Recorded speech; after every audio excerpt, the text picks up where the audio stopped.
दारावरची bell वाजली. शीतलने दरवाजा उघडला. दारात तिचे बाबा मनोहरपंत होते. बाहेर खूप उकाडा होता, म्हणून ते थकल्यासारखे वाटत होते. शीतलने आत जाऊन पाण्याचा तांब्या घेऊन आली आणि तिने बाबांना पेल्यातून पाणी दिलं. शीतलचे बाबा तसे परिस्थितीमुळे थकलेलेच होते आणि तिची आई सतत आजारी होती. 5-6 वर्ष झाली कॉटला खिळून होती. मनोहरपंतांच्या नोकरीत तसं फार काही मिळकत नव्हती. घराची सगळी जबाबदारी आता एकट्या शीतलवर पडली होती. शीतल एका छोट्या कंपनीत पार्ट टाइम अकाउंटचं काम करत होती. शीतल खूप साधी, सालस आणि मनमिळाऊ मुलगी. लहानपणापासून तिच्या वाट्याला सुख असं आलं नाही. लहानपणी मुलं खेळायची, दंगामस्ती करताना दिसायचे, पण शीतल मात्र घरातच असायची. शीतलची आई वरचेवर आजारी असायची आणि शीतल मात्र लहानपणापासून घरात लक्ष देऊ लागली होती. शीतल वयाने लहान पण कर्तृत्वाने ती जाणती झाली होती. मनोहरपंतांना हे पाहून खूप वाईट वाटायचं. आपली मुलीने ज्या वयात खेळलं पाहिजे, बागडलं पाहिजे, त्या वयात ती घर सांभाळत होती. इतर मुली खेळत असताना पाहून शीतल घरातील काम करते हे पाहून मनोहरपंताचे डोळे भरून यायचे, पण ते काही करू शकत नव्हते. ते परिस्थितीमुळे हतबल झाले होते. पुढे शीतलने जेमतेम 12वी शिक्षण पूर्ण केलं आणि नंतर नोकरी करायची असं तिने ठरवलं. मनोहरपंत तिला बोलले सुद्धा, शीतल बाळा, तू तुझं शिक्षण पूर्ण कर, मी करतो काहीतरी. नको बाबा, तुम्ही एकटे किती करणार? मी नोकरी केली तर तेवढाच तुम्हाला थोडा हातभार लागेल. नाही बाळा, तू माझं एकदा शिक्षण अर्धवट राहिलं की ते पूर्ण करता नाही येत. शीतलने मग विचार केला. बाबा बोलतात ते बरोबर आहे. आपण शिक्षण पूर्ण केले तर चांगल्या कंपनीत नोकरी मिळेल आणि पगारसुद्धा चांगला मिळेल. पण तिला सगळा भार आपल्या बाबांवर टाकायचा नव्हता. खूप वेळ ती विचार करत बसली होती. एकटीच खिडकीतून बाहेर बघत होती.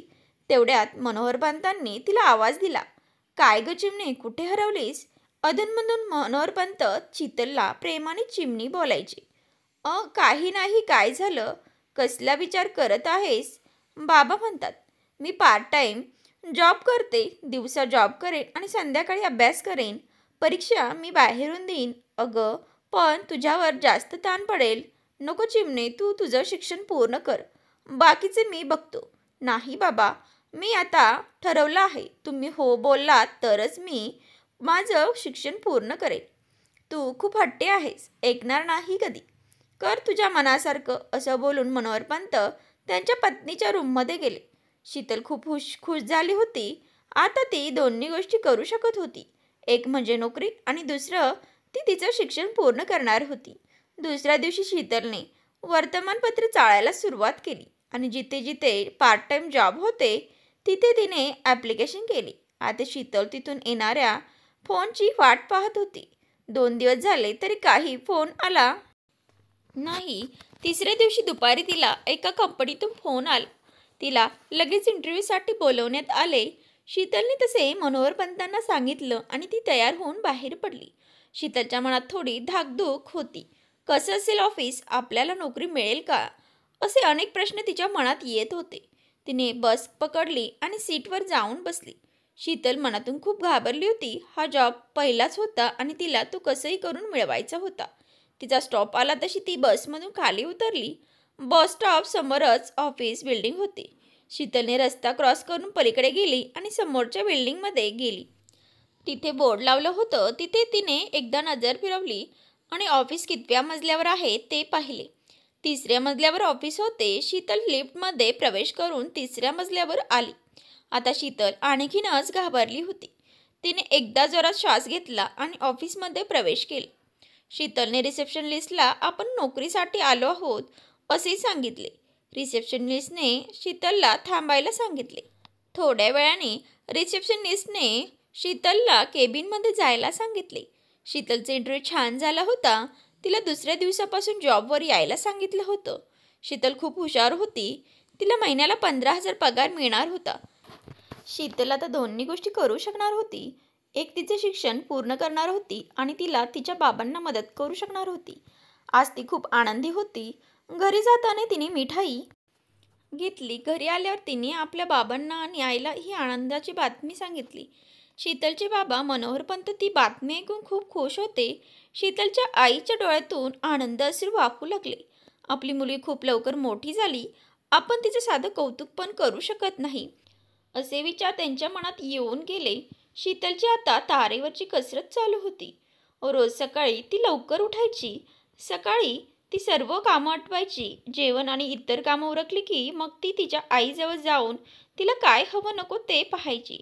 शीतल वयाने जरी लहान असली तरी तिच्यामध्ये समंजस आणि हरवणारे हे गुण होते. जबाबदारीमुळे ती खूप लवकर मोठी झाली होती. आईच सगळं आवरून मग तिच्या कामाची वेळ व्हायची. तयार होऊन ती जॉबसाठी निघायची. तिथून ती घरी आल्यावर पुन्हा संध्याकाळचा स्वयंपाक करायची. जेवण आटपून आणि सगळं आवरावर करून मग ती अभ्यास करायला बसायची. दिवसभर शीतलची दमछाक होऊन जायची. रात्री 12 वाजेपर्यंत अभ्यास करून ती झोपायला जायची. असं करता करता 2 वर्षे निघून गेली आणि शीतल ग्रॅज्युएट झाली. शीतल उत्तम मार्कांनी पास झाली होती. तिला तिच्या मेहनतीचं फळ मिळालं होतं. शीतलने आता मोठ्या मोठ्या कंपनीत नोकरीसाठी अर्ज करायला सुरुवात केली होती. तिला पूर्ण खात्री होती कुठेतरी चांगली नोकरी मिळेल. शीतलने अजून पार्ट टाइम जॉब सोडला नव्हता. तिथे ती जातच होती. रोज शीतल संध्याकाळी घरी आली की विचारायची, बाबा माझं लेटर आलं का नाही आलं? अगं येईल, तू नको काळजी करू. तसं नाही हो बाबा, पण खूप दिवस झाले अजून कसं अपॉइंटमेंट लेटर आलं नाही. येईल, तू शांत राहा. तुझ्यासाठी चहा करू का? मलाही थोडा चहा प्यायचा आहे. तू येण्याआधी मी चहा घेतला होता, पण आता तुझ्यासोबत थोडासा घेईन. काय म्हणतेस, घेणार का चहा? बाबा तुम्ही जास्त चहा घेऊ नका, तुम्हाला ॲसिडिटीचा त्रास होतो. हो ग चिमणे, पण मी जास्त घेत नाही. आता तुला कंपनी म्हणून मी घेणार. हं, तसंही तुम्ही ऐकणार नाही. करा चहा कडक. आहा, शीतलचं आणि तिच्या बाबांचं असं रोज चालायचं. चहा झाल्यावर शीतलने तिची कामं आटपली आणि थोडा वेळ आईजवळ जाऊन बसली. शीतल रोज बाबांच्या चहाची तक्रार आईजवळ करायची. तशीच आजही ती आईजवळ तक्रार करणार होती. आई बघ, बाबा काही माझं ऐकत नाही, सारखं चहा पितात. तेवढ्यात मागून मनोहरपंत आले. काय ग चिमणे, माझ्याच बायकोजवळ तू माझी तक्रार करतेस? ती माझ्या बाजूने आहे, कळलं का? शीतलची आई नलिनीबाई दोघांकडे बघून फक्त हसायची. तिला ही दोघं बाप आणि मुलगी यांच्यातील भांडण आवडायचं. आई तू हसतेस काय? बोल ना त्यांना काही. नंतर बोलू नको तू मला. माझ्या नवऱ्याची तू काळजी घेत नाही. आहा, श्रीमंती नव्हती पण सुखी कुटुंब होतं. नलिनी बाईचं आजारपण सोडलं तर सगळे हसून खेळून होते. नंतर सगळे जेवायला बसले. जेवण आटोपल्यावर शीतलने एकदा आईच्या रूममध्ये डोकावून बघितलं आणि ती तिच्या रूममध्ये आली. शीतलच्या मनात विचार आला की अजून अपॉइंटमेंट लेटर का नाही आलं. असा विचार करता करता कधी डोळा लागला हे तिला कळलेच नाही. सकाळी लवकर उठून सगळी कामं आटोपून शीतल ऑफिसला जायला निघाली आणि तेवढ्यात दारावरची बेल वाजली. दारात नेहमीचे पोस्टमन काका हातात एक एनवलप घेऊन उभे होते. कशी आहेस शीतल बेटा?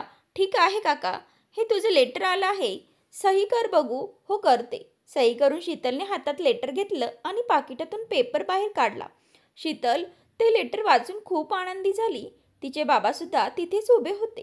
पोस्टमन काकांनी तिला विचारलं, काय ग, काय झालं? एवढी खुश का झाली तू? काका बाबा, मला एका चांगल्या कंपनीमधून अपॉइंटमेंट लेटर आलं आहे, ज्याची मी वाट पाहत होती. उद्याच त्यांनी मला ऑफिसमध्ये बोलावलं आहे. घरातलं वातावरण खूप आनंदी झालं होतं. शीतलने ही बातमी तिने तिच्या आईला सांगितली. नलिनीबाईंना खूप आनंद झाला. शीतलने देवाला नमस्कार केला आणि ती ऑफिसमध्ये जायला निघाली. आई बाबा निघते मी आणि उद्यासाठी सुट्टी घेते. चला मी पण निघतो. बाकीच्या घरी जाऊन पत्र देतो. पोस्टमन काकांनी निरोप घेतला आणि ते निघून गेले. शीतलसुद्धा घरून निघाली आणि ऑफिसमध्ये आली. ऑफिसमध्ये आल्यावर तिने रिसेप्शनिस्टकडे सुट्टीसाठी अर्ज दिला आणि काम करायला सुरुवात केली. पण तिचं काही कामात लक्ष लागत नव्हतं. तिचे सगळं लक्ष सुट्टी मिळेल की नाही इकडे लागलं होतं. संध्याकाळी ती जायला निघाली तेव्हा रिसेप्शनिस्टने शीतलला हाक मारली. शीतल शीतल स्वतःच्या विचारात होती. आवाज ऐकून ती थबकली. हा, अगं इकडे ये. काय झालं? काही काम आहे का? अगं नाही. मग अगं तुला उद्या सुट्टी मिळाली. शीतल हे ऐकून खूप खुश झाली. थँक्यू. मी काय केलं? मी तुला फक्त सांगितलं. शीतलला सुट्टी मिळाली होती. आता ती उद्या नवीन जॉबसाठी इंटरव्ह्यूला जाऊ शकत होती. शीतल घरी आली, हातपाय धुतले आणि देवाला नमस्कार केला.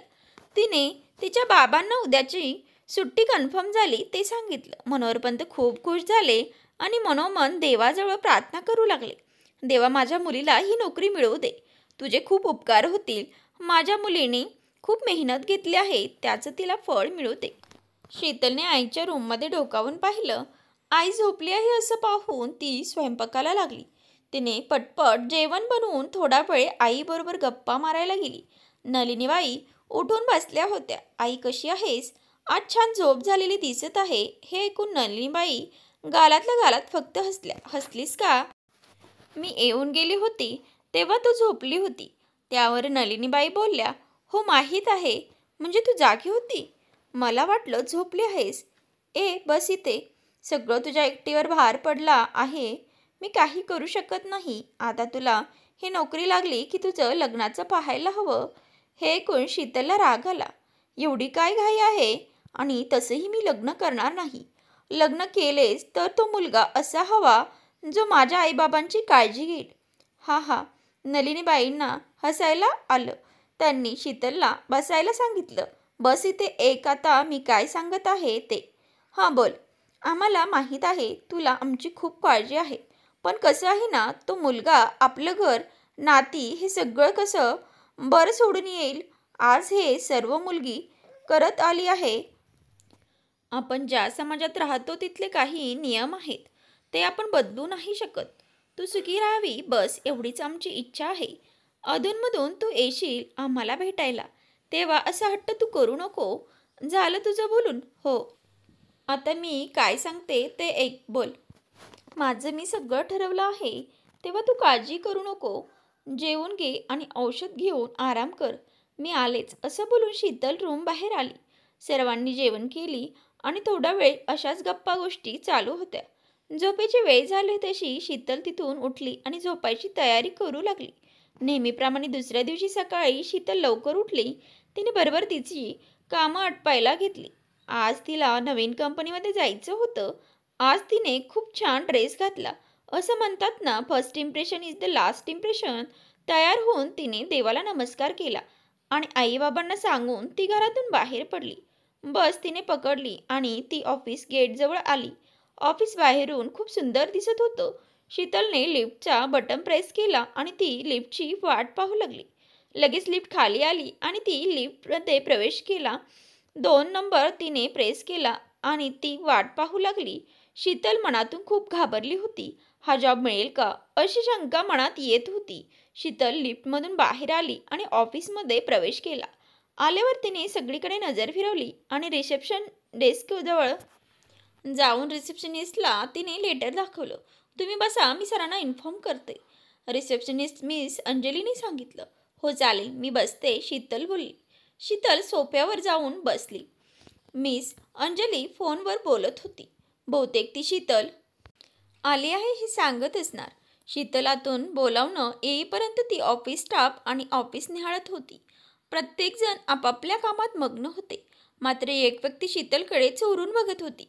त्या व्यक्तीचे नाव सुधीर जोशी होते. सुधीर जोशी मुंबईमध्येच राहणारा एकटाच राहत होता. तो आई वडील भाऊ बहीण कोणी नव्हते त्याला. लहानपणी एका अपघाताने त्याचे आई वडील निघून गेले. लहानपणापासून तो त्याच्या मामा मामीकडे राहिला. त्यांना सुद्धा मूलबाळ नव्हते. ते सुधीरला आपलाच मुलगा समजून त्याची देखभाल करत होते.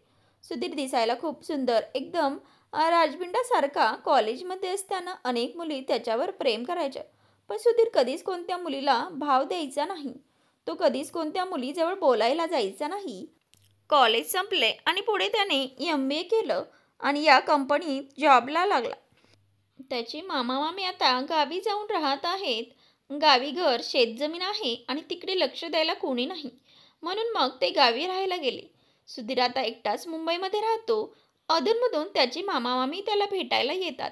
कधी कधी सुधीर सुद्धा एक फेरी गावी टाकून येतो. आता सुधीरचे लक्ष शीतलकडे लागले होते. कधी कोणत्याही मुलीकडे न बघणारा सुधीर आज तो शीतलकडे बघत होता.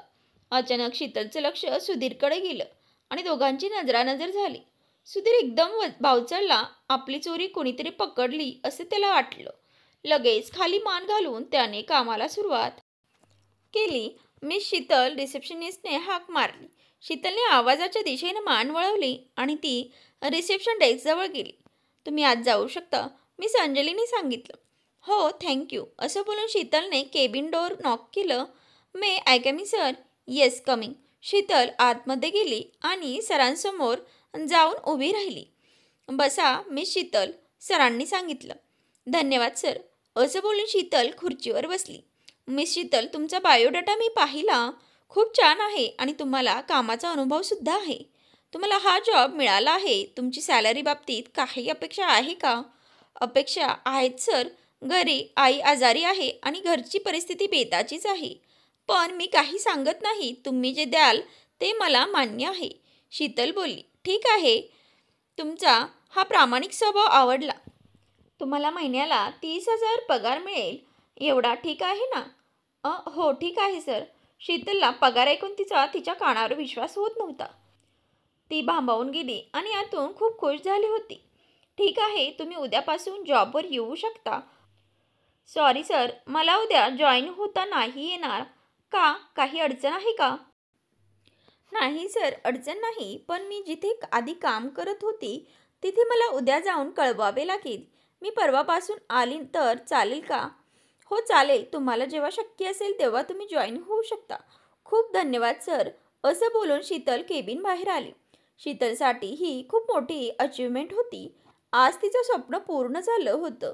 एका मोठ्या कंपनीत तिला जॉब मिळाला होता. परवापासून तिला जॉईन व्हायचं होतं.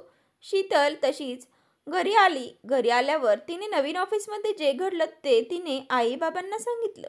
मनोहरपंत आणि नलिनीबाई या दोघांना ही बातमी ऐकून खूप आनंद झाला. ते दोघे शीतलकडे कौतुकाने पाहू लागले. शीतल दोघांकडे आळीपाळीने पाहू लागली. असे का पाहत आहात तुम्ही दोघे? तुम्हाला आनंद नाही झाला का? अगं आम्हाला खूप आनंद झाला. एक मुलगी असून तू हे शिखर पार केलंस. आता फक्त तुझ्या लग्नाची काळजी आहे म्हणजे आम्ही मोकळे, असे मनोहरपंत बोलले. नाही बाबा, मी तुम्हा दोघांना सोडून कुठेही जाणार नाही. मी त्याच मुलाशी लग्न करेन जो माझ्या आईबाबांची काळजी घेईल. असं बोलून शीतल तिथून उठली आणि बाथरूममध्ये फ्रेश व्हायला गेली. चिमणी, अगं असा हट्ट करू नये बाळा. अशाने तुझं लग्न कसं होईल?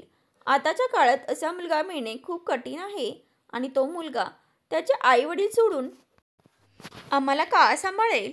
मनोहरपंत बोलले. यावर शीतल काही बोलली आणि तिने जेवण वाढायला घेतले. जेवताना कोणीच काही बोलले नाही. आई बाबा शीतलकडे बघत जेवत होते. त्या दोघांना आपल्या मुलीची तळमळ दिसत होती आणि आपल्याप्रती असलेली तिची काळजी यामुळे ते दोघे चिंतित झाले होते. जेवण आटोपल्यावर शीतल आवरावर करू लागली. सगळं आवरल्यावर ती एकटीच खिडकीजवळ उभी राहिली आणि विचार करू लागली. मी माझ्या आईबाबांना असे एकटं नाही सोडू शकत. मुलगी असली म्हणून मी माझी जबाबदारी नाकारू शकत नाही. जोपर्यंत मला तसा मुलगा मिळत नाही तोपर्यंत मी लग्न करणार नाही, असं तिने मनाशी निश्चित केले. दुसऱ्या दिवशी शीतल घरचं सगळं आटपून तिच्या जुन्या ऑफिसमध्ये आली. ऑफिसमध्ये आल्यावर ती सरांच्या केबिनमध्ये गेली. ए शीतल, काय काम काढलं? असं तिच्या सरांनी विचारलं. शीतल थोडी अवघडल्यासारखी झाली, कारण तिने 1 महिन्याची नोटीस दिली होती. पण तिला त्याआधीच जॉब सोडावा लागत आहे. काय ग, काय झालं? निसंकोचपणे बोल, असे तिचे सर बोलले. सर, मी उद्यापासून इथे जॉबवर नाही येऊ शकणार. मला दुसऱ्या कंपनीत जॉब मिळाला आहे, असे शीतलने सांगितले. अरे वा, ही तर खूपच आनंदाची बातमी आहे. हे असं घाबरत का तू सांगत होती? पेढे कुठे आहेत? सर बोलले. शीतल सरांकडे पाहतच राहिली. सर तिला काही बोलले नाही आणि त्यांनी लगेच परवानगी दिली. हे ऐकून शीतलला हायसे वाटले. हात जोडून शीतलने सरांचे आभार मानले आणि तिथून ती बाहेर आली. बाहेर आल्यावर तिने सगळ्यांचा निरोप घेतला आणि ती घराच्या वाटेने निघाली. उद्या नवीन ऑफिसमध्ये जॉबसाठी जायचे होते आणि सगळी तयारी करायची होती. उद्यापासून शीतलला लवकर उठावे लागणार होते, कारण ऑफिस वेळ सकाळी 10ची होती. तेव्हा तिला सगळं आटपून घरातून 9 वाजता तरी निघावं लागणार होतं. शीतल घरी आली आणि तिने उद्यापासून नवीन ऑफिसमध्ये जॉबसाठी जायचे आहे असे सांगितले. शीतल आता मनात हिशोब लावत होती. घर खर्च आणि आईची ट्रीटमेंट सगळं व्यवस्थित होणार होतं. आजचा दिवस संपला आणि शीतलने झोपायची तयारी केली. आज तिने सगळं लवकर आटोपलं होतं. उद्यापासून तिला आणखीन लवकर उठावे लागणार होते. दिवे मालवले आणि ती झोपी गेली. उद्याचा नवीन दिवस आणि नवीन स्वप्न पाहण्यासाठी शीतल सकाळी नेहमीपेक्षा लवकर उठली. बरोबर तिने सगळं आवरलं आणि ती ऑफिसला जायला निघाली. जाताना तिने आईबाबांना आणि देवाला नमस्कार केला आणि घरातून बाहेर पडली. आईच्या डोळ्यातून नकळत अश्रू बाहेर पडले आणि मनात विचार आला, आज मी ठीक असती तर माझ्या लेकीला एकटीने सगळं पाहावं लागलं नसतं. मनोहर पंतांनी आपल्या पत्नीकडे पाहिले आणि त्यांना धीर दिला. होईल सगळे नीट, आपली लेक खूप मजबूत आहे असे बोलून त्यांनी रेडिओ लावला. रेडिओवर छान गाणं लागलं होतं, काळ्या मातीत मातीत तिफान चालते. मनोहर पंत ते गाणं गुणगुणू लागले. दोघांचा हास्य विनोद चालू होता आणि मध्येच शीतलच्या भविष्याबाबतीत चर्चा चालू होती. इथे शीतल बरोबर 10 वाजता ऑफिसमध्ये पोहोचली. ऑफिसमध्ये आल्यावर तिने रिसेप्शनिस्टला जाऊन भेटली आणि आजपासून ऑफिस जॉईन करणार असल्याचे तिने सांगितले. रिसेप्शनिस्टने तिला सुधीरच्या बाजूच्या टेबलवर बसण्याची व्यवस्था केली. शीतल आपल्या टेबलजवळ आली आणि तिने बॅगेतून तिच्या सगळ्या वस्तू बाहेर काढून त्या तिने व्यवस्थित मांडून ठेवल्या. बाजूच्या टेबलवर सुधीर बसला होता. त्याचं तिच्याकडे लक्ष लागलं होतं. शीतल आपल्याच कामात मग्न होती. तिचं सगळं सामान लावून झाल्यावर सुधीरने हात पुढे केला. हाय, मी सुधीर जोशी. शीतल पंत, शीतलने सांगितलं. खूपच सुंदर नाव आहे, सुधीर म्हणाला. धन्यवाद असं बोलून ती आपल्या कामाला लागली. असेच दिवस जात होते. हळूहळू शीतल तिथे रुळू लागली होती. सगळ्यांना ती मदत करायची, प्रत्येकाशी ती हसून बोलायची. शीतल तिचं काम झालं की लगेच घरी निघायची. घरी जाऊन तिला सगळं आवरायचं असायचं. हळूहळू दिवस जात होते. मनोहरपंत काळजीत असायचे. शीतलचं लग्न झालं की आपण मोकळे झालो हा त्यांचा विचार चालू असायचा. नलिनीबाईसुद्धा हाच विचार करत असायच्या. त्यातून आपल्या मुलीची अट हा त्यांना पोरखेळ वाटत होता. 1-2 स्थळं येऊन गेली पण त्यांना शीतलची अट मान्य नव्हती. आई वडील चिंतातूर झाले. कसं होणार आपल्या मुलीचं? शीतल काही हट्ट सोडायला तयार नव्हती. सुधीरचं लक्ष शीतलकडे लागलेलं असायचं. त्याला शीतल आवडू लागली होती पण तो तिला सांगायला घाबरायचा. काही ना काही कारण काढून तो तिच्याशी बोलत राहायचा. शीतलला सुद्धा त्याची मैत्री हवीशी वाटायची. तिला पण त्याच्याशी बोलायला आवडायचं. अधूनमधून दोघे कॉफी पिण्यासाठी एकत्र जायचे. पण शीतलच्या मनात त्याच्या बाबतीत मैत्रीशिवाय कोणती भावना नव्हती. शीतलकडून सुधीरला शीतलची एकंदरीत घरची परिस्थिती समजली होती. सुधीरला वाटायचं की तिला आपल्या मनातील गोष्ट सांगावी. फार फार तर ती रागवेल. सुधीर घरी आला की त्याच्या डोक्यात आणि मनात फक्त शीतल असायची. सुधीरला जास्त कोणी मित्र नव्हते. त्यामुळे तो आपल्या मनातील गोष्ट कोणाला सांगू शकत नव्हता. एक दिवस त्याने ठरवलं की शीतलला आपल्या मनातील गोष्ट सांगायची. सुधीर ऑफिसमध्ये आला तेव्हा शीतल अजून आली नव्हती. त्याने ठरवलं आज शीतलबरोबर कॉफी प्यायला जाऊ तेव्हा तिला आपल्या मनातील गोष्ट सांगू. शीतल ऑफिसमध्ये आली तेव्हा सुधीरचं लक्ष तिच्याकडे होतं. हाय, गुड मॉर्निंग, शीतल बोलली. पण सुधीरचं काही तिच्या बोलण्याकडे लक्ष नव्हते. उत्तर मिळाले नाही म्हणून शीतलने त्याच्याकडे पाहिले. याला काय झालं, हा का असा बघत आहे असं शीतल स्वतःशीच बोलली. शीतल मग त्याच्या टेबलजवळ गेली आणि टेबलावर थाप दिली. तसा सुधीर डचकला. काय लक्ष कुठे आहे तुझं? मी एकटीच बोलत आहे. काय झालं? सगळं ठीक आहे ना? शीतलने विचारले. हो, सगळं ठीक आहे. तू कधी आलीस?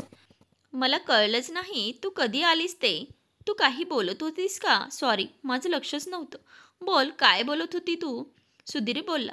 अरे हो, किती प्रश्न विचारतोस, जरा श्वास तरी घे. शीतल म्हणते. माझा श्वासच तुझ्यात अडकला आहे असं सुधीर पुटपुटला. काय म्हणालास तू? शीतल म्हणते. कुठे काय, काही नाही. संध्याकाळी कॉफी प्यायला जाऊया? सुधीरने विचारले. आज पुन्हा? का रे बाबा? शीतल म्हणते. काही नाही ग, असंच. चल ना जाऊया प्लीज. सुधीर ओके जाऊया असं बोलून शीतल तिच्या टेबलजवळ येऊन ती तिचं काम करू लागली. पण सुधीरचं काही आज कामात लक्ष नव्हते. त्याच्या मनात गोड युद्ध चालू होते. संध्याकाळ कधी होते याची तो वाट पाहू लागला. त्याचं सारखं घड्याळाकडे लक्ष लागले होते. सुधीर मनाची सगळी तयारी करून कसं आणि काय बोलायचे हे तो पुन्हा पुन्हा आठवू लागला. संध्याकाळ झाली तशी शीतल सुधीरच्या टेबलजवळ आली आणि म्हणाली, चल निघूया का? हो चल, असं बोलून सुधीर तिच्या सोबत चालू लागला. कॉफी शॉप ऑफिससमोरच होते. दोघे आले आणि एखादं टेबल बघून तिथे बसले. सुधीरने 2 कप कॉफी ऑर्डर केली आणि इकडच्या तिकडच्या गप्पा चालू झाल्या. सुधीरने आईची तब्येत कशी आहे, घरी कसं आहे अशी चौकशी केली. शीतलने पण सगळं ठीक असल्याचं सांगितलं. सुधीरने आता जास्त बोलणं न लांबवता मुख्य विषय बोलण्याची सुरुवात केली. शीतल, मला तुला काही सांगायचं आहे. हो बोल ना. सुधीरने धीर करून शीतलला सांगितलं. शीतल, तू मला खूप आवडते. माझ्याशी लग्न करशील? यावर शीतल काही बोलली नाही. ती फक्त त्याला म्हणाली, उद्या संध्याकाळी ऑफिस सुटल्यावर तू माझ्याबरोबर घरी चल.